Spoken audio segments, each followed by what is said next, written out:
Usually celebrity endorsements in elections, they're not much of consequence and they're disregarded by most people. The case, though, with Taylor Swift's endorsement with Kamala Harris is something different. I mean, Taylor Swift has hit a level of stardom that's unprecedented in the amount of revenue she has, and of course, even more importantly, in her fan loyalty. I mean, the self-styled Swifties who follow her, they're legion, and they follow her with a cult-like loyalty. Swift's endorsement of Harris won't change many votes among those who've already made up their minds where they're going to make their mark on the ballot, but it could bring out hundreds of thousands, if not millions of people to vote who would have stayed at home otherwise. Those kinds of numbers can swing an election. I mean, we wish people were more moved by policies than herd mentality, but that's not always the case. With left-leaning people dominating the narrative from public figures, the public can start to feel inclined to drift towards what they feel is a majority view, even if it really isn't the majority view, just the ones with the big pulpits. That's why lawn signs are such a priority for political campaigns. It's not that candidates need people to recognize their names so much as they want to create the impression that they're enjoying popular support. If a cul-de-sac is dominated with signs from one particular candidate, folks can be inclined to go with the flow and join their neighbors and vote that way. There are many prominent people who are conservatives. You just don't hear from them very often.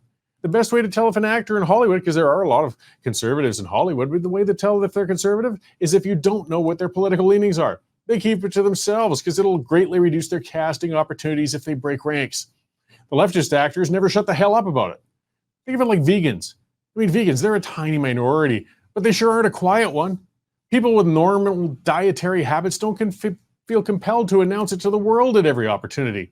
Vegans, though, you can't get through more than 5 minutes with one before they find a way to slip their veganism into a conversation. And if you looked at it only that way, you'd think vegans must be the majority in the world if you measure it by who brings it up and who doesn't. Conservatives win when they just come out and be conservative. And let's look at another example. The recent release of the movie Reagan. Actors Dennis Quaid and Jon Voight are among the few outspoken conservatives in Hollywood, and they happily took parts in the movie, celebrating one of the greatest presidents of all time.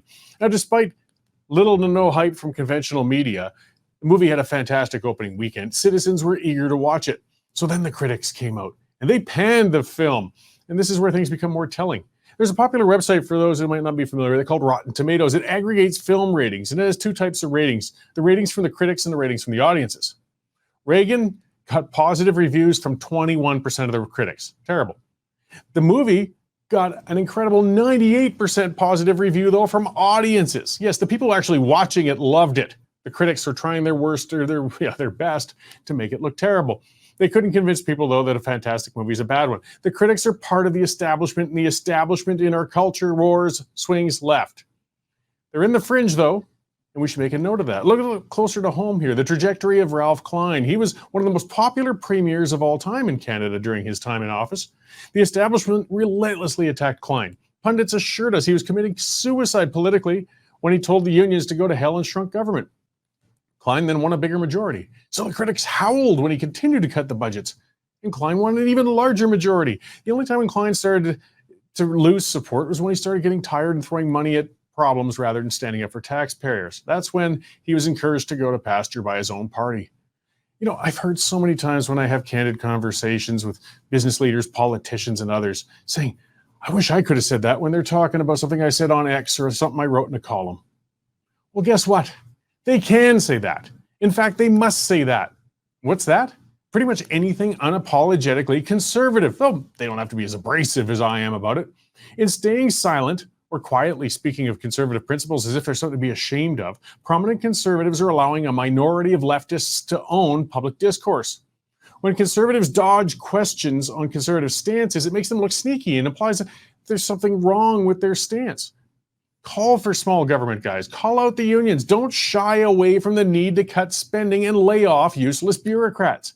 Don't be afraid to say we can't handle the current volume of immigrants. Point out the utter failure of the Indian Act and the reserve system. Try this one. Call a man and a woman a woman. Yeah, crazy, isn't it?